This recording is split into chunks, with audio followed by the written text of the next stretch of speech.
Hey, Soul Stories fam. We've got a sweet and totally swoon-worthy love story for you today. Let's jump in. The baggage claim hall buzzed like a never-ending shareholders meeting, except here, people were pushing carts instead of responsibilities. The carousel turned steadily, spilling out a river of black, navy, and gray suitcases so identical that without labels, even the owners would need the universe to intervene. Maya Collins stood by column 12, holding a cup of coffee that had gone more than half cold, eyes flicking between the carousel and the unfinished project list on her phone. She had just wrapped up 3 days of interior surveys for a boutique hotel. Lots of oak, plenty of natural light, and countless promises from investors that they would get back soon. A deep blue suitcase with a minimalist design rolled to a stop right in front of her.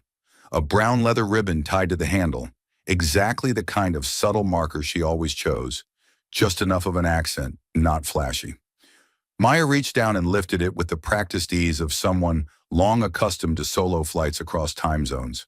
She glanced at the name tag. The plastic sleeve was smudged with flight dust, the print half faded. Collins, or was it Coleman? In that moment, with the loudspeaker blaring over the clatter of cartwheels, Maya trusted her eyesight. Or maybe she simply wanted to be home already, with her beloved sofa and her sun-warmed wool blanket. Pulling the suitcase clear of the crowd, she stopped by the drink counter to add ice cubes to her coffee. The cold mist rose, soothing the fatigue clinging to the back of her neck. Tonight's plan, she reminded herself, a hot shower, the Monday night piano playlist, and no email. At 32, she knew the small disciplines she had to keep, or else life would dissolve into an endless to-do list.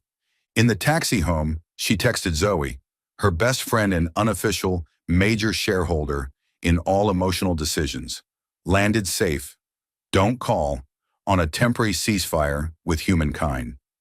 Zoe replied instantly, drama tomorrow. I've got hot news. The pool project client just changed his mind for the 4th time. Maya chuckled and tossed the phone back into her bag. The city drifted by outside, yellow streetlights softening the rain-dampened road. She closed her eyes for 90 seconds, just enough to let her pulse unclench. At the same time, across the city, Adrian Cole stepped out of a sleek black sedan in front of a luxury hotel. A thin veil of clouds dulled the brass letters of the logo, giving everything the look of cold glass. Adrian was used to this kind of chill. He wore it like an invisible suit, polished, proper, and keeping others at a safe distance. The receptionist bowed, the elevator opened, and the mirror reflected a tall man, shoulders straight, tie knotted to the millimeter. The suite greeted him with dark wood and a faint orange blossom scent. Adrian placed the suitcase on the rack, unlocking it with the quick precision of ritual. He planned to pull out his laptop to review tomorrow's draft agreement. The time zone hadn't shifted yet, but his work habits never waited. The lock clicked. The lid lifted. No laptop, no thick gray folder clipped with heavy steel, no universal charger, no charcoal sweater. His assistant Edward always folded into the top compartment. Instead, a different world had quietly arrived as though at the wrong address.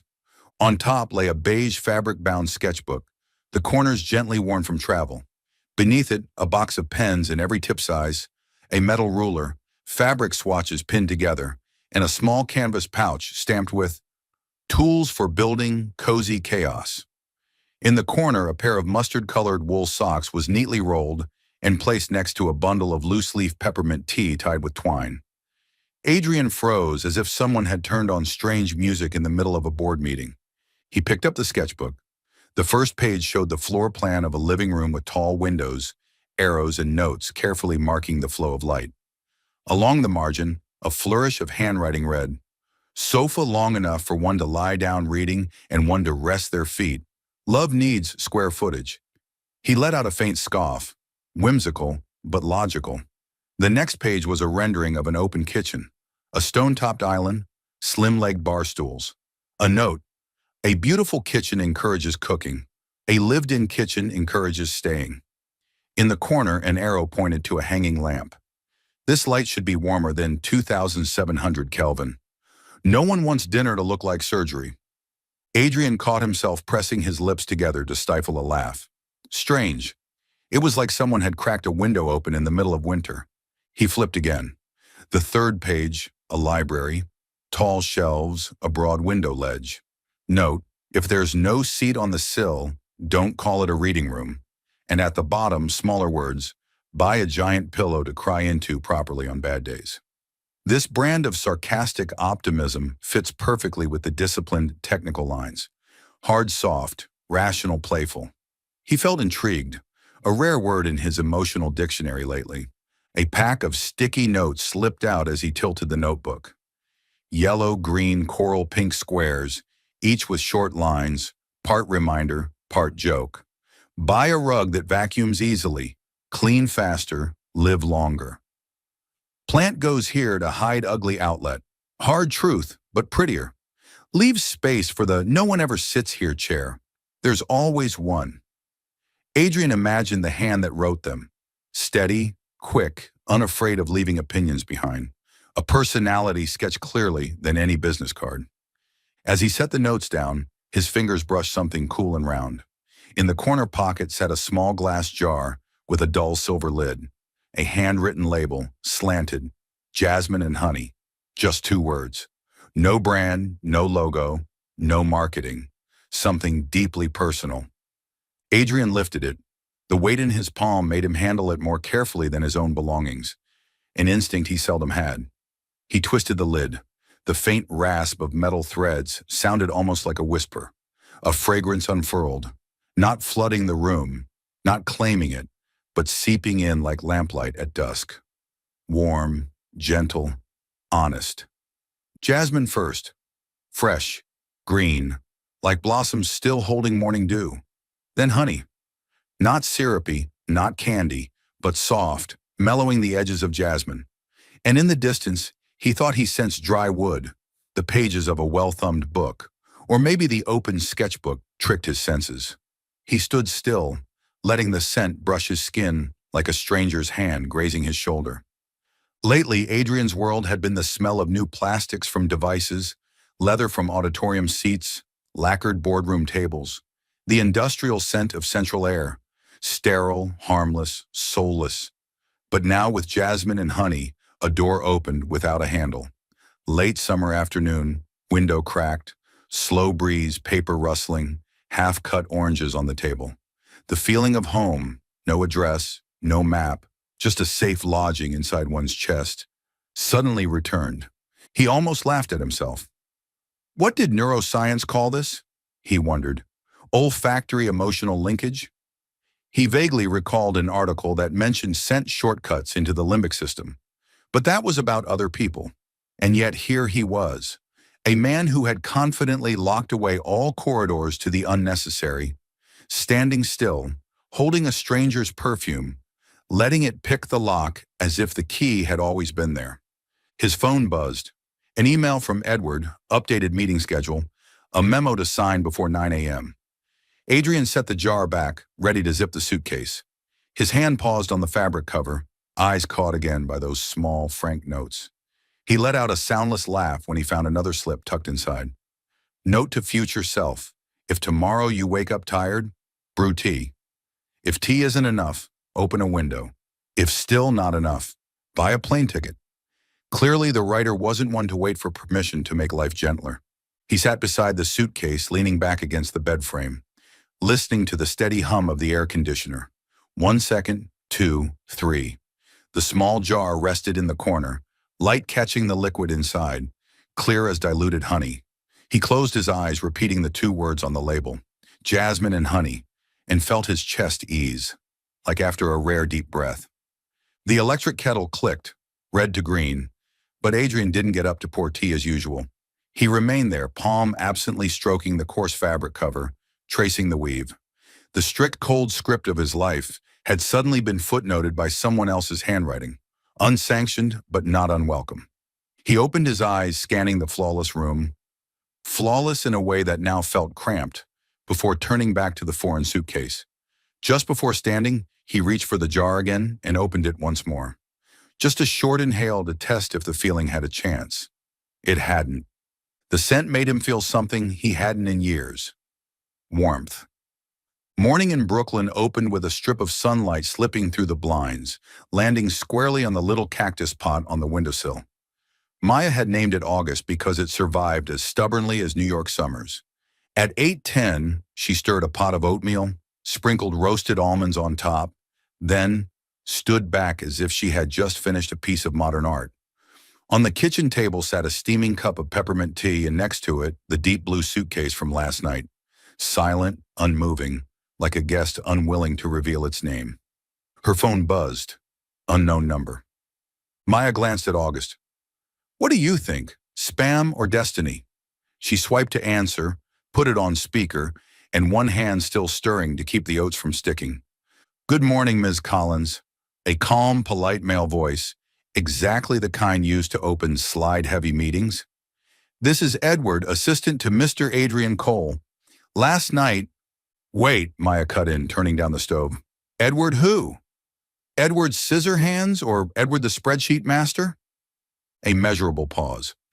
"I'm Edward Miles, executive assistant to Mr. Adrian Cole, CEO of Hale and Company.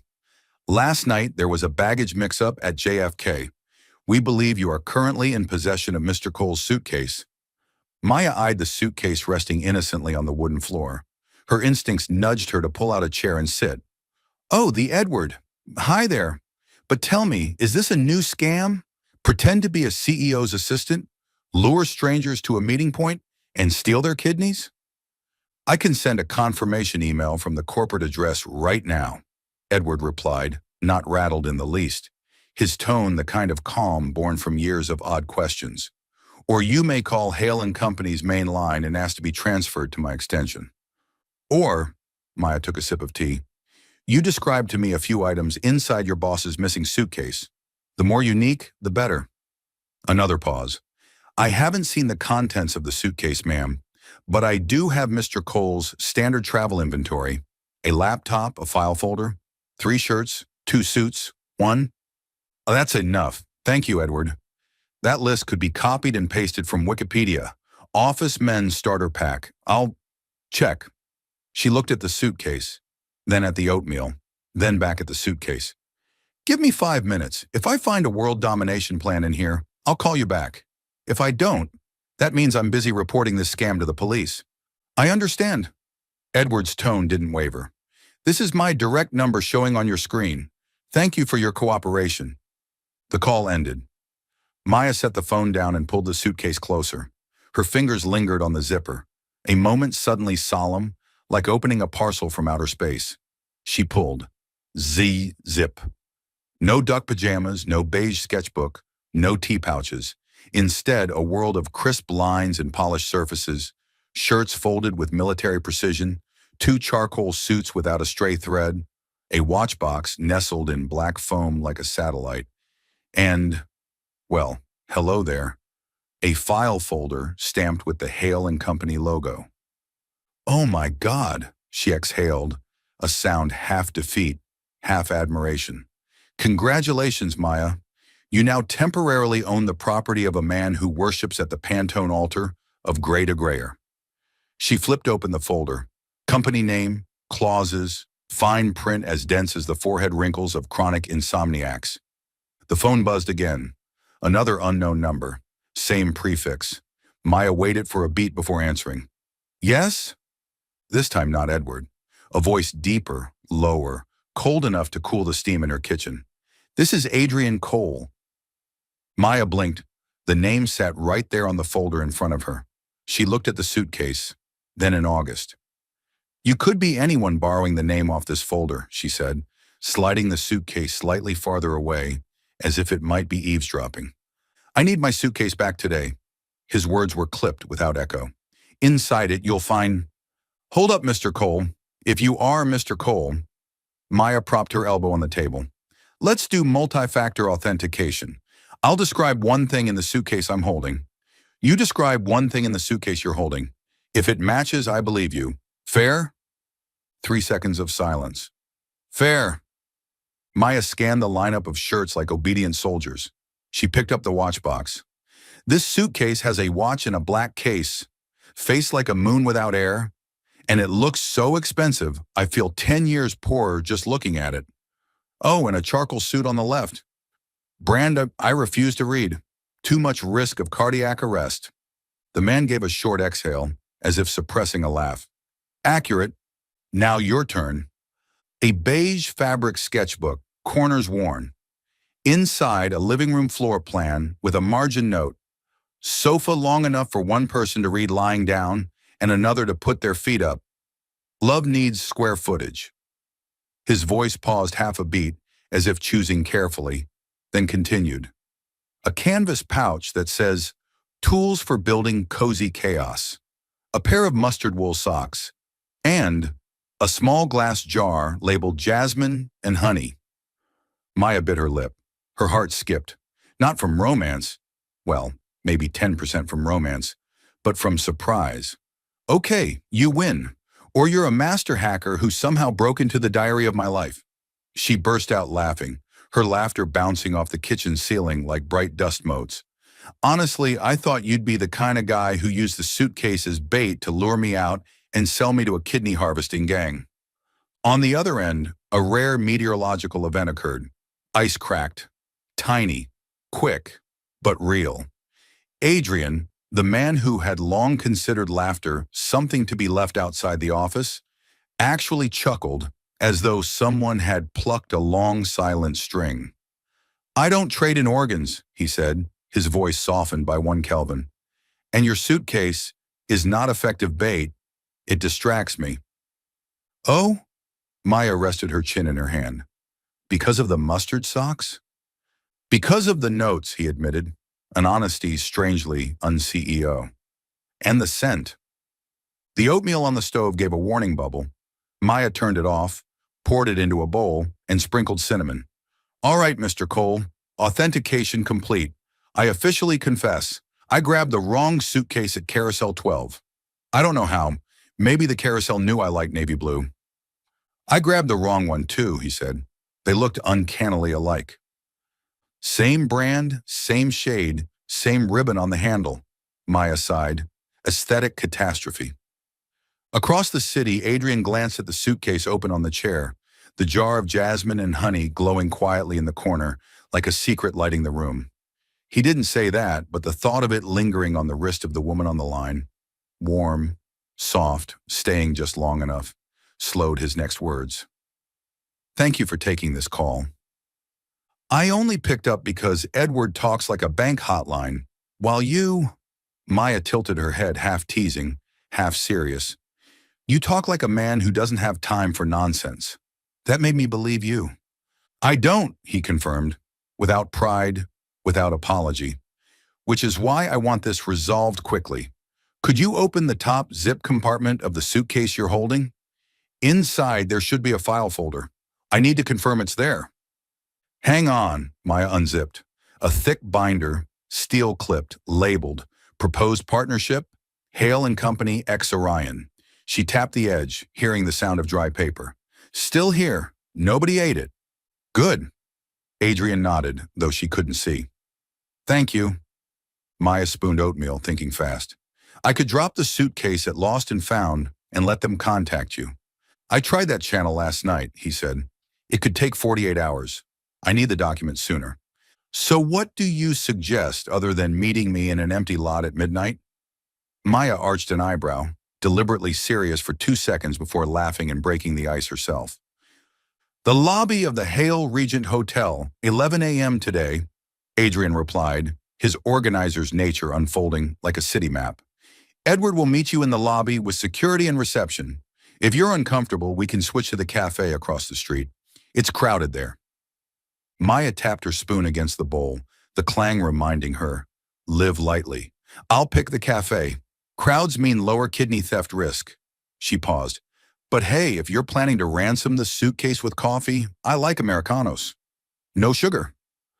Noted, Adrian answered, and in the space between those 2 clipped syllables flickered another smile.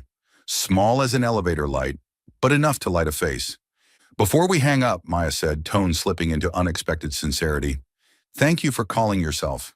Most people would have let their assistant handle it. I'll bring the suitcase to you tomorrow. I wanted to speak directly, he said. A simple truth, no decoration. A brief silence, Not uncomfortable, but like a rest between two notes. Maya pulled the suitcase closer again, studied the perfect stitching, the polished buttons, belongings of another man, another world. She felt amused and curious. "All right," she said. 11 o'clock. I'll bring yours. You bring mine." "Understood." Adrian's voice was precise, but the final words grazed the soft edge of the conversation. "Thank you, Ms. Collins." "Call me Maya," she corrected lightly. "Easier." "Maya," he repeated. In his deep voice, the name somehow sounded warmer. The call ended. Maya set the phone down and took a deep inhale. She turned back to her oatmeal, now cooled, took a spoonful and laughed to herself.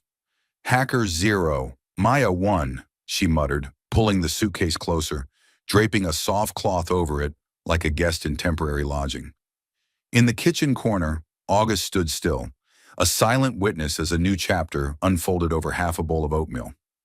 A few miles away, Adrian ended the call. He looked at the foreign suitcase, faintly perfumed with jasmine and honey, like a whispered greeting. His morning schedule, normally packed to the brim, now carried a subtle gap at 11 o'clock. He checked his inbox, 12 new emails, 2 missed calls from Tokyo. He replied to one, delegated another, and left the rest to others. His hand drifted to the glass jar and opened the lid gently. The scent spread, not imposing, just present, enough for him to feel one simple thing. Warmth could arrive in the most ordinary ways. He closed it, set it back, adjusted his cuff, and stepped into his morning, for the first time in a long while, with a small smile that only someone standing very close might notice. That noon, the lobby of the Hale Regent Hotel was as crowded as if all of Manhattan had scheduled their meetups in the same place. Suitcases rolled noisily across marble floors, the click of high heels mingling with polite laughter. In the far left corner, the small cafe counter steamed with espresso, where Maya Collins leaned back in her chair, Adrian's suitcase sitting loyally beside her like a well-behaved pet. She had arrived 10 minutes early, partly out of her ingrained punctuality, partly, though she would never admit it, out of curiosity. Yesterday, Adrian Cole's voice over the phone had left her with a strange feeling. Cold, yet magnetic. Like stumbling upon a tightly sealed dark room, only to notice a thin beam of light through the crack of the door. Maya wore a pale blue linen dress under a light cardigan, her hair tied neatly back. No flashy jewelry, only a pair of silver teardrop earrings. On her wrist, she'd sprayed a touch of jasmine and honey. The soft fragrance wrapped around her like a warm aura. The revolving door spun open. Adrian walked in. Tall, straight posture, a perfectly tailored gray suit, a subtly striped tie, his steps steady and assured. The CEO's presence radiated effortlessly. A few people in the lobby recognized him, but none dared approach. Adrian Cole carried with him a chill that kept people at arm's length. Except Maya. She recognized him instantly, not from the photos she'd glanced at online the night before, but from the way he moved, focused, silent, as if the world outside his path was blurred away. Then he stopped. His eyes fell on the navy suitcase at her feet. For a fleeting second, Maya thought she saw something soften in his gaze, but it vanished as quickly as a green light turning red. Adrian walked over. "Maya Collins?" His deep voice both confirmed and questioned. "That's me," she smiled, nudging the suitcase forward. "And this must be the rightful parent of this little one." He looked at the suitcase, silent for a few seconds, long enough for Maya to arch a teasing brow. "You're looking at it like it's your first love." Adrian's cool gray eyes lifted from the suitcase and fixed squarely on her. In that instant, she felt the full weight of his focus, direct, steady, no detours. "No," he said evenly, though his gaze betrayed nothing. "I'm looking at its owner." Maya faltered for half a beat, then laughed aloud. "Mr. Cole, that's a dangerous line. If I repeated it, people might think you're flirting." Adrian said nothing, but the corner of his mouth twitched, as if aware she had just bent the moment into a joke. The faint trace of jasmine and honey surrounding her stirred a memory, distracting him from the crowded lobby. He reached out to take the suitcase from her. Their fingers brushed, an accidental touch, yet strangely lingering. Maya caught it, sly as ever, tilting her head. Let's see. Suitcase intact. Watch still here. Not a single suit thread missing. I kept it safer than a bank vault. Now your turn. Give me back my baby. Adrian gestured for Edward, his assistant standing a few paces away, to set down the other suitcase.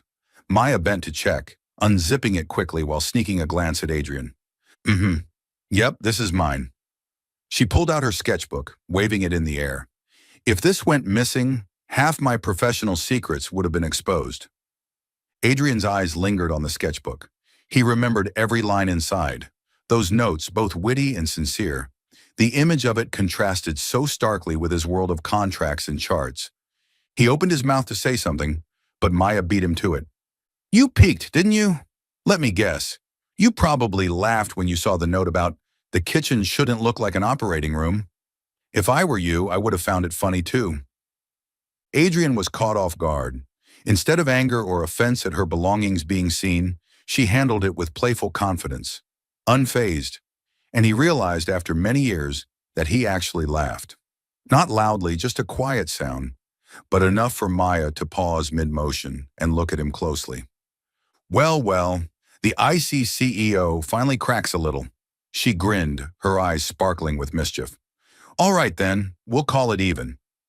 Adrian tightened his grip on his suitcase, keeping his calm exterior, but inside he couldn't deny it. What struck him wasn't just the scent hovering around Maya, but the way she carried it, confident, witty, so alive that even the bustling hotel lobby seemed to fade around her. 3 days after the hostage exchange at the hotel lobby, Maya had almost filed the suitcase mishap away into the drawer of odd but funny life stories. She was back to being swallowed by work, sketching a penthouse living room, racing deadlines for a picky client, and bickering loudly with Zoe, her best friend and colleague, about whether the sofa should be beige or olive. Olive, it's warmer, Maya said firmly, drawing a confident line across the sketch. Zoe squinted. Or maybe because that CEO the other day was wearing a grayish olive suit? Hey, Maya laughed, tapping the ruler on the table. Don't you dare connect random dots. This is a strategic beige, completely unrelated to anyone. Zoe giggled, clearly unconvinced. That afternoon, Maya's phone rang. Unknown number. She picked up while stuffing rolled sketches into a tube. Hello, Ms. Collins. The deep, familiar voice, this time not buffered through an assistant. Maya froze for half a beat. Oh, the cold CEO. Don't tell me your suitcase has wandered off again. I swear I'm not doing rescue missions this time. Not a suitcase, Adrian replied, short and crisp. A project. Maya stopped walking, curiosity piqued. A project? I'm building a new office for the creative division. I want it different, more comfortable, more vibrant. I think you could design it. Maya burst out laughing. Wait, you mean me? A small-time interior architect whose studio doesn't even have a neon sign yet, being asked by the CEO of Hale & Co. to design a multi-million-dollar corporate office? Yes, Adrian said, in the same tone one might use to announce today's weather, mildly sunny. She narrowed her eyes, teasing, Do you like my designs or my perfume? A short silence on the other end, then Adrian answered without hesitation, Both. Maya nearly choked on her laugh, almost dropping the sketch tube. Oh my God, a CEO saying that. Dangerously quotable. If I posted it online, you'd be meme material by tomorrow. Adrian didn't deny it, but his voice lowered, deeper, more sincere. You have a style I've never seen before. Director, practical, and you know how to make things warm. I want that feeling in the office. Maya stood still in the hallway, people weaving around her like she was a lamppost. In her head, two voices bickered. One shouted, Big project, golden opportunity. The other whispered, Careful, rich, handsome, cold, high drama risk. She chose to joke first. Fine, Maya said, shrugging, though he couldn't see. I'll agree to meet and hear the details. But fair warning, my consultation fee is one Americano. No sugar. This time, Adrian chuckled. Short, but enough for Maya to realize he was melting. Just a little. Noted, he said. Tomorrow, 10 a.m., Hale and Company headquarters. All right, cold CEO. Maya smiled as she hung up, her heartbeat just one pace faster than normal. That evening, Zoe screamed like a fan who had just won concert tickets. Do you even realize what you were just invited to? This is a mega contract. Maya, if you nail this, your career is going to skyrocket in an express elevator. Maya flopped onto the sofa, waving her hand lazily.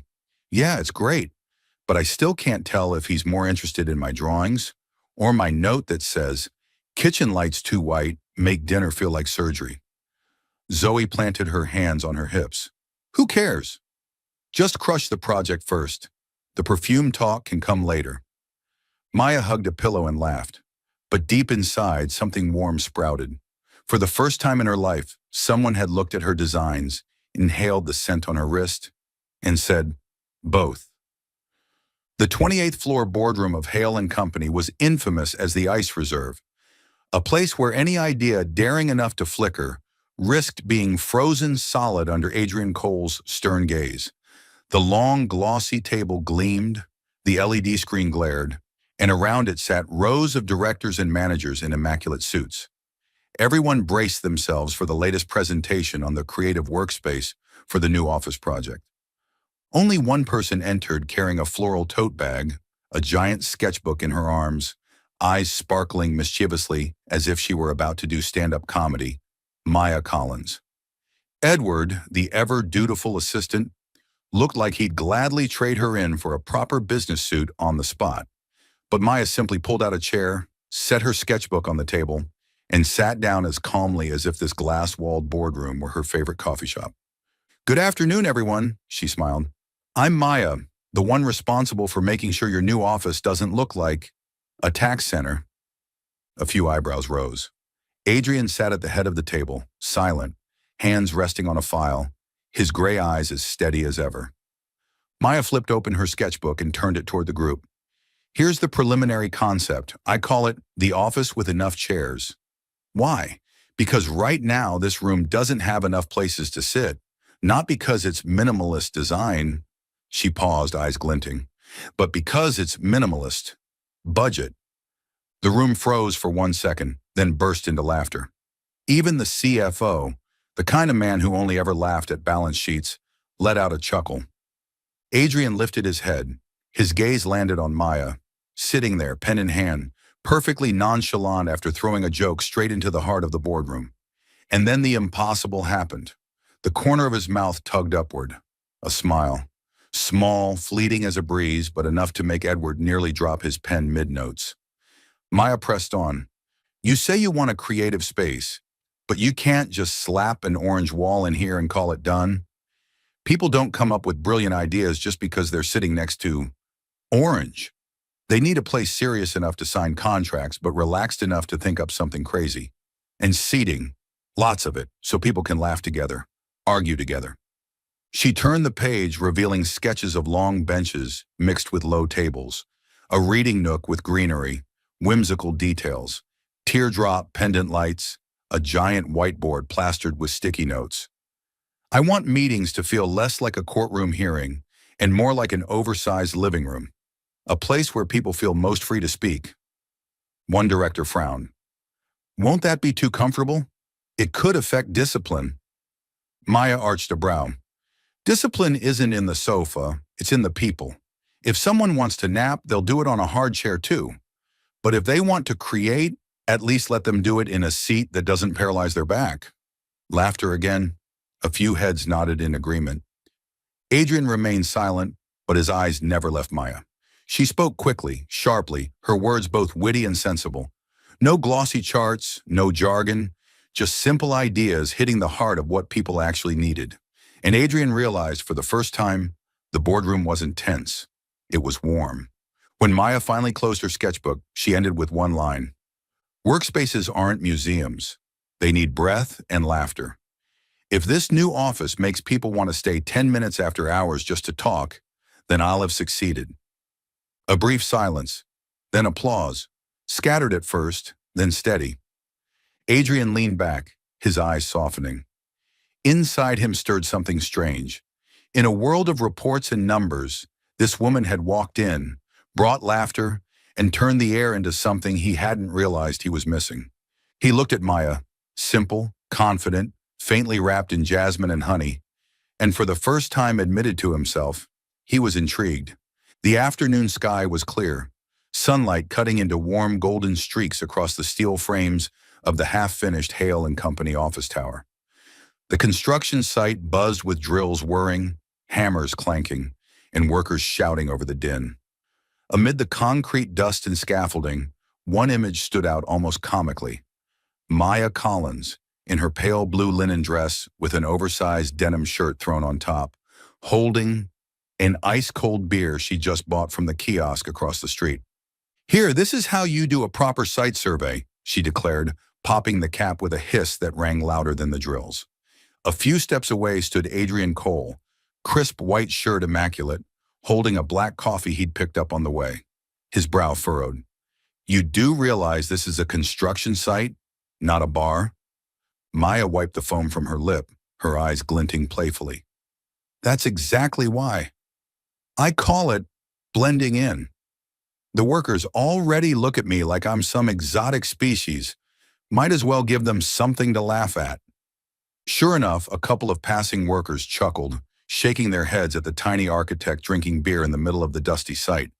Adrian shook his head too, but his gaze betrayed a faint softness. He was used to rules.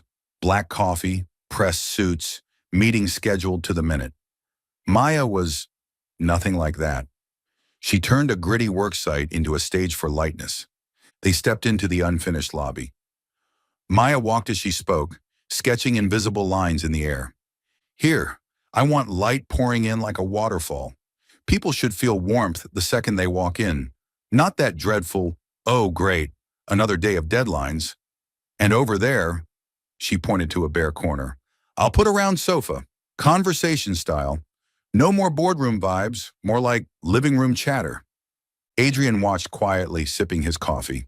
Every word drew eyes toward her. No data charts, no corporate jargon, just vivid, funny, surprisingly practical images. "You know," Maya said suddenly, tilting her head up at the concrete ceiling, her voice serious for once, "an office isn't just for working. It has to make people want to belong. People can work anywhere. Coffee shops, their couch, even their bed. They come to an office to feel part of something. I want this place to give them that." Adrian faltered. The word belong echoed in his mind, something he had never once considered while building cold, functional spaces. Maya turned, catching him watching her, and raised a brow. "What? Did I ramble too much?" He shook his head, his voice low, honest. "No. I was just thinking, I've never heard anyone talk about an office that way." She grinned, biting the rim of her beer bottle, the mischief back in her tone. "Careful. If you listen to me too much, cold CEO might just turn into fun CEO." Adrian chuckled, his second laugh that week. Short, genuine, startling enough that nearby workers glanced over, surprised to see their usually stern boss smiling. They walked down a long corridor framed only by steel beams. Without hesitation, Maya plopped down on a block of concrete, flipping open her sketchbook to draw on the spot. Adrian stood beside her, his shadow shielding her from the sun. He watched her hair dance in the breeze, her laughter ripple through the noise, and realized something quietly unsettling. It wasn't just the scent of jasmine and honey he remembered from the hotel.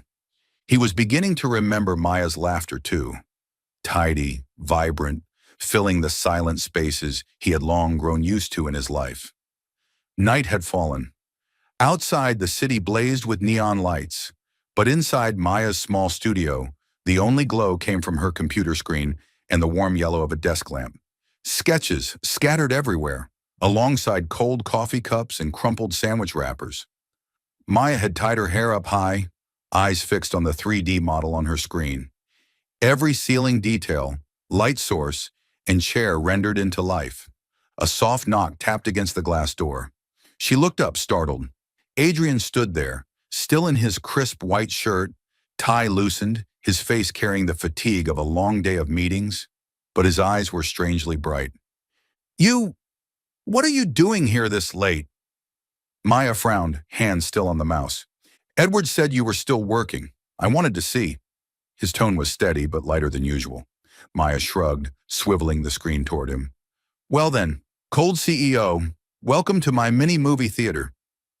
Adrian stepped closer, standing behind her. The scent of jasmine and honey drifted faintly from her wrist, mingling with the smell of paper and stale coffee. He hesitated for a breath, then forced his focus onto the screen. On the monitor, the new office took shape. A lounge with curved sofas, light cascading from the ceiling like waterfalls, a reading nook with greenery, thoughtful little touches, a coffee tray, personal storage shelves, a giant whiteboard. Adrian leaned in, his deep voice slipping out almost unconsciously. I didn't think it could look like this. Like what? A sofa big enough for you to nap on? Maya spun her chair, half joking. He shook his head, eyes still fixed on the model. Not just beautiful, it feels alive, real. I can see people in it, not just a design. The unexpected praise caught Maya off guard. She tapped her pen against the desk, trying to cover her blush with humor. Wow, the CEO actually used the word alive. Tomorrow we'll have snow in June. Adrian chuckled softly, barely audible, but real. He leaned closer, studying the 3D lobby with her.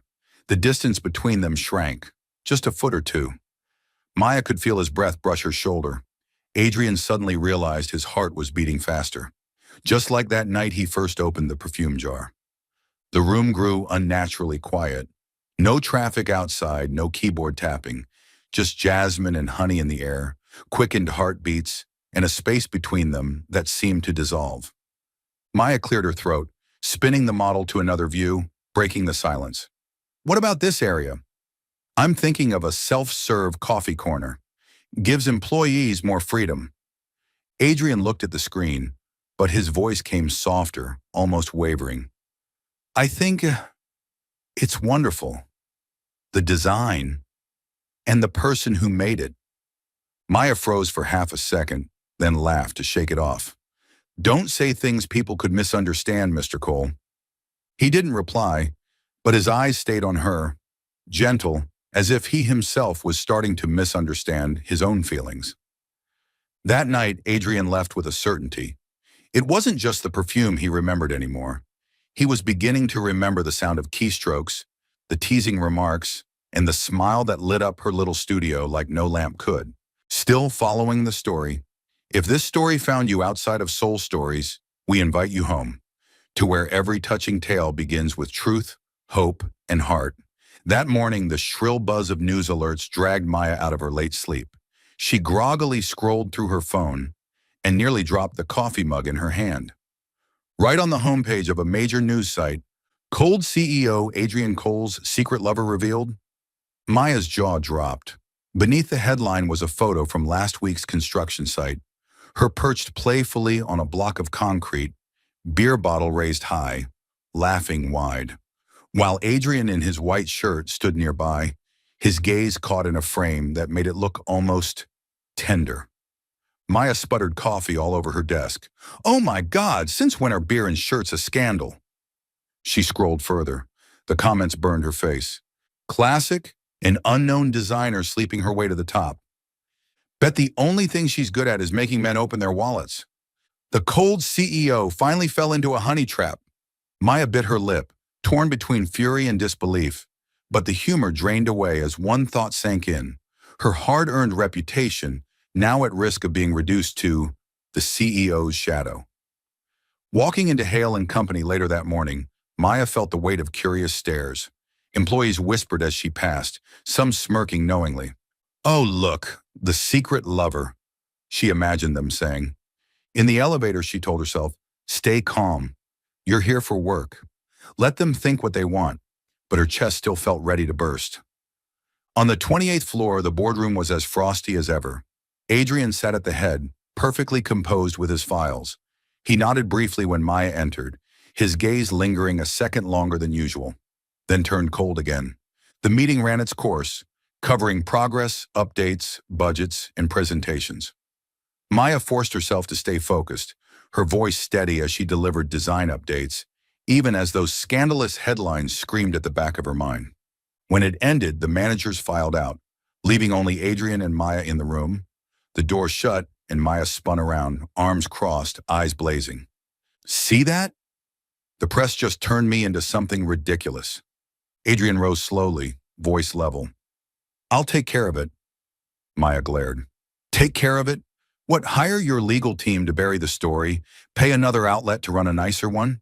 You think that fixes it? That's the fastest way to kill a scandal." He spoke as calmly as if it were another item in a financial report. Maya laughed bitterly, the sound sharp in the empty room. "You don't get it. This isn't just gossip. It's my name, my work, everything I've built. I didn't come here to be branded as the cold CEO's secret girlfriend." Adrian froze. He was accustomed to resolving problems with authority, but Maya clearly didn't want to be protected. She stepped closer, her voice firm. "Listen to me, Adrian. I was invited to this project because of my designs.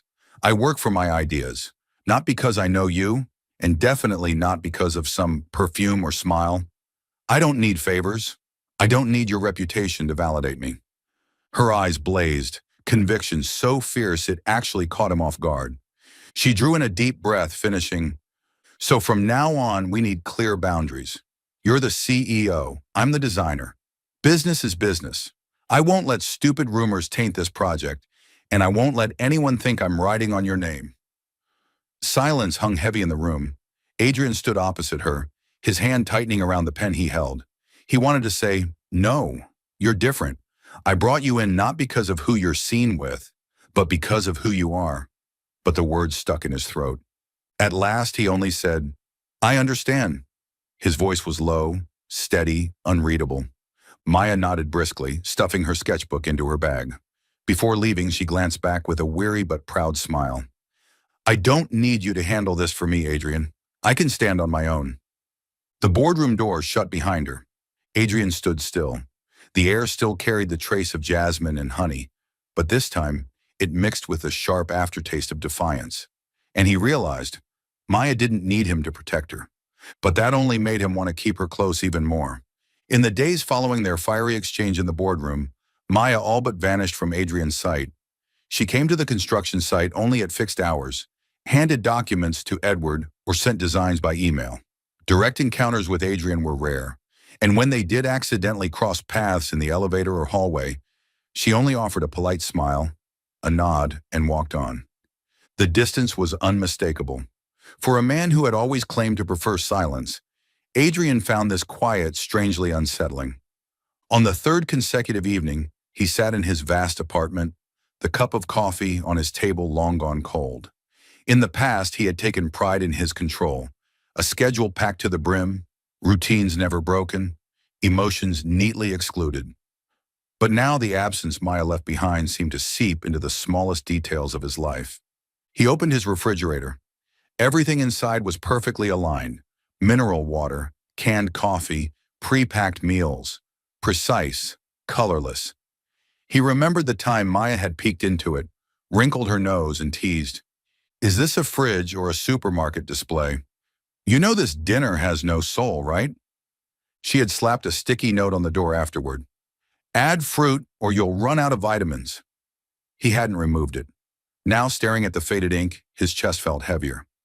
The next morning, stepping into the Hale and Company lobby, Adrian caught sight of a vase of wildflowers on the reception desk. Soft greens, a few small bursts of yellow. Not the sleek, curated arrangements his company usually displayed. He froze. That was Maya's style. Real flowers, not industrially arranged ones. He even recalled her once teasing him, "If you keep fake flowers in the office, I'll put up a sign that says, 'This is not an office. This is a wax museum.'" For the briefest moment he laughed and realized he didn't just miss the scent of jasmine and honey or her playful perch on a block of concrete. He missed how she made him laugh, even for seconds, how she shattered the armor of seriousness that had wrapped around him for years. That night, Adrian drove aimlessly through the city, only to find himself parked in front of the construction site. It was dark, lit only by a few dim yellow bulbs. He stepped out, looking up at the unfinished steel frame etched against the night sky. He imagined Maya there, beer bottle in hand, grinning wide. This room doesn't lack minimalism. It lacks budget. He exhaled. For years, he had valued efficiency, numbers, and deadlines above all else. But Maya, she could turn a suffocating boardroom into a place full of laughter with just one line. What he once thought was mere attraction, the scent, the sparkle in her eyes, her playful defiance, was no longer simple. It had become a habit that crept into his every thought, a presence he could not deny. Resting a hand on the car door, he whispered to himself, "It's not just the fragrance, not just the difference. It's her. It's Maya." And in that moment, for the first time in his life, Adrian Cole, the cold, controlled CEO, admitted one thing: he was truly in love. On the day of the new office inauguration, the Hale and Company building shone as if dressed in new skin. Balloons, banners, and a stretch of dazzling lights lined the lobby all the way to the top floors. But what drew gas from the guests wasn't the spectacle.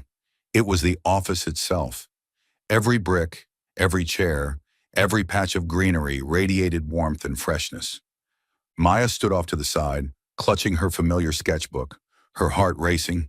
She tried to look natural, but with reporters, cameras, and dozens of industry heavyweights present, her nerves prickled. A group of journalists whispered nearby, "They say she's the CEO's secret lover."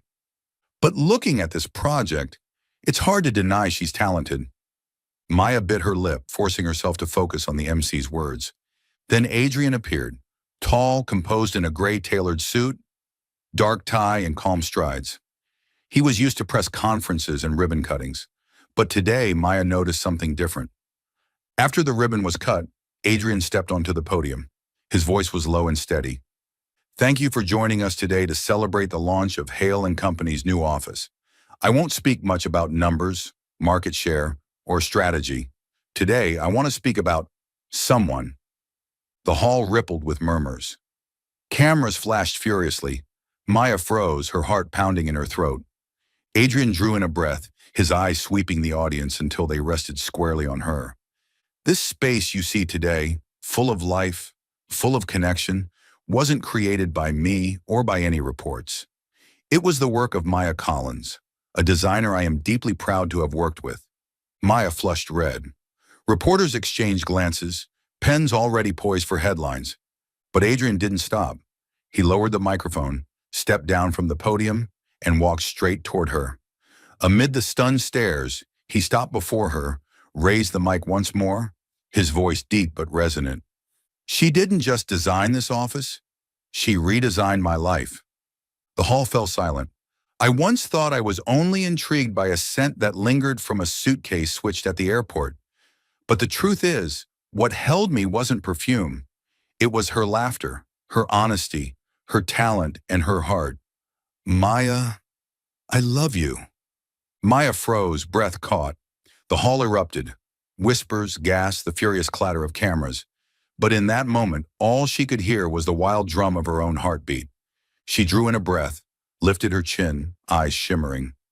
"Do you realize you've just made me the centerpiece of every rumor, Adrian Cole?" The hall chuckled softly. Adrian's lips curved into a rare, genuine smile. Maya shook her head, then spoke softly, just enough for the microphone to catch. "But if you're brave enough to say that in front of everyone, then I can be brave too. I'll give you, and us, a chance." Thunderous applause erupted, crashing through the hall. Adrian leaned closer, whispering, "Thank you." Maya answered with a radiant smile, the kind of light he knew from this moment forward would be the brightest thing in his life. After the grand inauguration of Hale and Company's new office and Adrian's shocking public confession, the press had a field day with headlines. But instead of hiding, Maya and Adrian officially started dating. Initially, many assumed it was just a publicity stunt. Yet as photos emerged of the once cold CEO gradually melting before a witty, playful designer, both the media and the public began to root for them. One morning, Adrian woke up to discover that his wardrobe was no longer the untouchable territory it had once been. The left half still displayed his perfectly aligned white shirts, gray suits, and monochrome ties. But the right half had exploded with floral dresses, graphic tees, colorful scarves, and even a pair of neon blue sneakers. He stood there for a long moment before speaking in his usual dry tone. So this is what you'd call legal invasion? From the bathroom, Maya's voice floated out. Nope, it's called optimizing living space. You should thank me. I just rescued your closet from eternal boredom. Adrian shook his head, though the faint curve of his lips betrayed amusement. On a lazy weekend afternoon, Maya dragged Adrian to a no-frills beer joint near the old quarter. He sat stiffly, tie loosened, staring at the frosty bottle in front of him like it was an exam he hadn't studied for. Come on, try it. Don't frown like that, Maya said, clinking her glass against his. Adrian took a cautious sip. The bitter taste spread across his tongue, his brows knitting. Well, Maya asked, eyes sparkling. Bitter. Bitter, but cute, like me. She burst out laughing. Adrian looked at her, the ice in his eyes replaced with helpless fondness. He took another sip, this time without a frown. All right, he murmured with a small nod. If you call this cute, I'll agree. Another night, they went grocery shopping together. Maya filled the cart with chips, gummy bears, and cookies. Adrian glanced at the pile, then at her. Planning to feed a kindergarten? No, Maya replied matter-of-factly. I'm training you, from cold CEO to normal human. He sighed, letting her toss in a tub of strawberry ice cream. But back home, it was Adrian who ended up sneaking through half of it while Maya dried her hair. When she caught him, hands on hips, she cried, Aha! And who was it that called this kid food? Adrian looked at the spoon in his hand, unfazed. Integration strategy, he said evenly. As time went by, between deadlines and everyday moments, the two found their rhythm. Maya thrived creatively, turning projects into vibrant, human-centered spaces. Adrian, the man once rigid and controlling, learned to soften, to listen. And in his vast apartment, once cloaked in gray silence, bursts of laughter now echoed. Maya teasing, Adrian responding dryly, but always with that hidden smile tugging at the corner of his lips. In the end, happiness was simpler than they had thought. One person brave enough to turn every rule upside down, and another willing to be swept along, until together they discovered their perfect harmony. A year slipped quietly by. Quiet in the sense of back-to-back schedules pressed to the edge. But in the gaps between meetings and deadlines, there was still hot coffee, evenings walking along the river, and bursts of laughter over silly things. Maya's Collins studio now ran smoothly. 3 housing projects, 2 small offices, 1 cafe. Customers returned not for pretty pictures, but because it feels easy to breathe here. Her name began to appear in industry articles, no longer accompanied by a question mark. Adrian was still Adrian, punctual, cautious, straight as a pencil line. But if you paid attention, you could see he had softened. He had learned to ask questions before making decisions, to smile even when a plan went off by half a day, to say well done with his eyes when Maya presented a new drawing. He didn't push her to take on projects for prestige. He simply introduced her to the right people and quietly faded out of the frame. Silent companioning, Zoe called it the new skill of the once cold CEO. One early summer morning, while Maya was adjusting a mood board for a kitchen, his message popped up. Free this afternoon? Come see an experimental project. Bring the jasmine and honey jar. Maya pressed her lips into a smile. Even boyfriends send briefs now. But she still slipped the little glass jar into her bag, out of habit. The car pulled away from the city center, past tall, shady trees. Light at 2700 K, Maya always liked to call it that, spilled across the road. Adrian drove with his left hand on the wheel, his right hand tapping a quiet rhythm to the instrumental track. He was silent in the way of someone hiding something important while pretending to be calm. That only doubled Maya's curiosity. What kind of project? She twisted the perfume cap. Think of it as a place to see how real a drawing can become.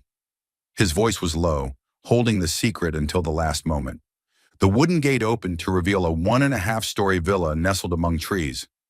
Oak siding warms against the sunlight, tall windows, a deep porch, and a stone path leading to the main door.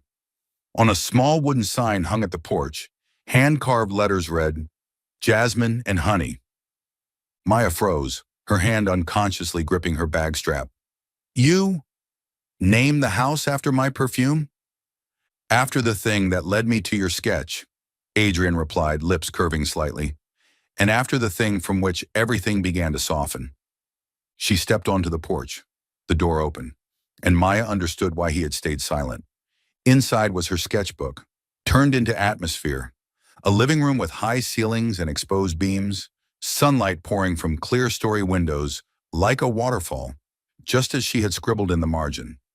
A sofa curving around a round wooden table, opposite an olive armchair, for no one to sit in, sitting exactly in the corner she had labeled, exists just for fun. By the window, a wide seat, big enough for one to lie down and another to rest their feet. That tiny note etched delicately onto the wood's edge like a secret.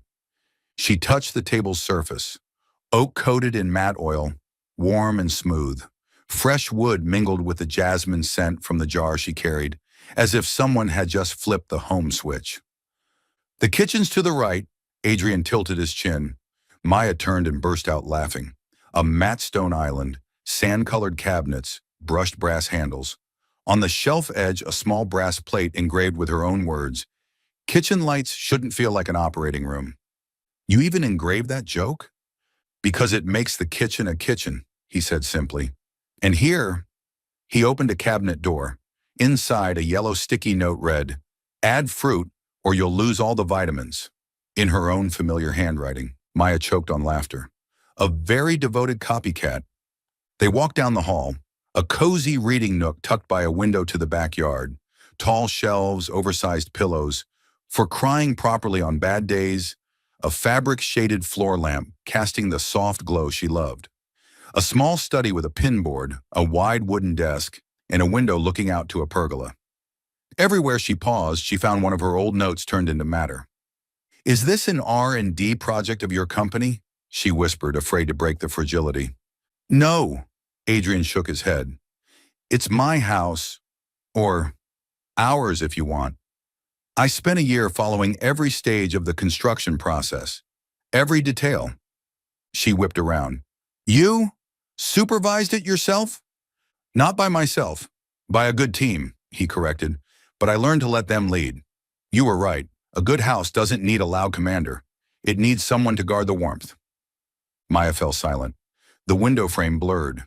In 1 year, amidst all the chaos, he had turned her cheeky sketches into a house with doors you could open, wood you could touch, air you could breathe, and he had named it after the scent that had brought them together. "Jasmine and Honey is overly sweet for a house name," she tried to joke, her voice trembling.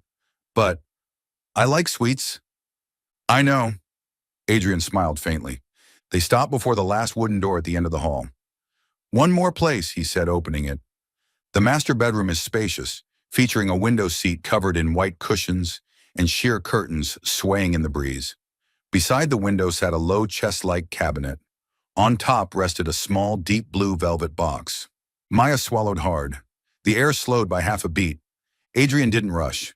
He stepped to her side, turned her toward the light so sunlight fell across her cheek, making the tiny freckle glimmer, the one only he noticed.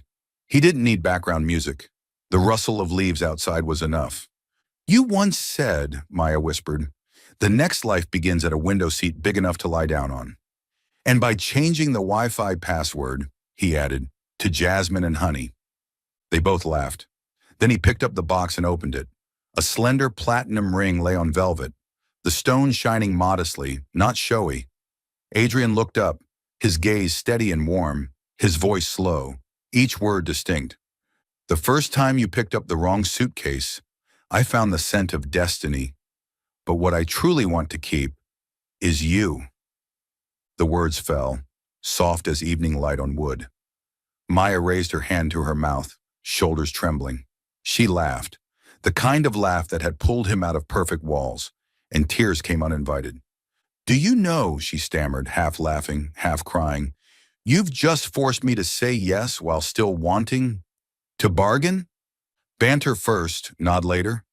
Nod first, then banter again. She drew a deep breath, eyes shining. Yes, I do. Adrian bent slightly. He didn't kneel long, not from reluctance, but because his hand wanted to warm hers quickly. The ring slid onto her finger, fitting perfectly, as if measured by all the times their hands had interlaced on cold streets. When he looked up, he saw Maya's widest smile.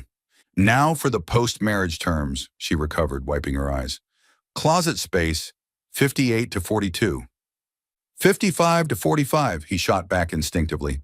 You still live by principle? And you still live by exceptions. They both laughed. 57 to 43, he conceded, and every light in the house stays 2,700 Kelvin. Deal! She slapped his palm lightly. They sat on the window seat, exactly in the pose. One reading, one resting their feet. She had once dreamed. Outside, the pergola scattered golden light like honey. In the distance, jasmine buds promised a fragrance that drifted through every evening. Maya leaned on Adrian's shoulder, fingers twirling the ring. First time, yet already familiar.